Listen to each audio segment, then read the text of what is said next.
Racing Jesse started. We have Chansam Dior break quickly at the start, running by the rail. Balinganda in the middle portion. One Bahamas Zol. Invictus Falasig Orient Pearl in the middle portion of his Dance Rose Conquista Royal is Marty Gibson, the real thing, while Shining Gold is the early trailer ram going along for the first turn. We have Balinganda by about 3 lengths, and in second, One Bahamas moving apart the outside. Chansam Dior running by the rail now is Conquista Royal. Then next on line is Zol. Invictus is Marty Gibson, Orient Pearl. Then Dance Rose, the real thing. Then next on line is Shining Gold, while Palasig now racing in 11th. Inside the 3 octavo, we have Balinganda by our length and a half. Conquista Royal in second. One Bahamas Zol. Invictus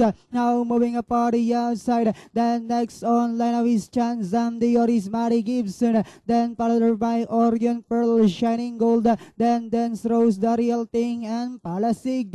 And as they swing for home, we have Conquista Royal moving up now at the outside is Sol Invictus. We have Sol Invictus and Conquista Royal are fighting out for the lead. Sol Invictus, Conquista Royal, and finally Sol Invictus, Conquista Royal. Then comes Chansam Dior, Balinganda, Shining Gold.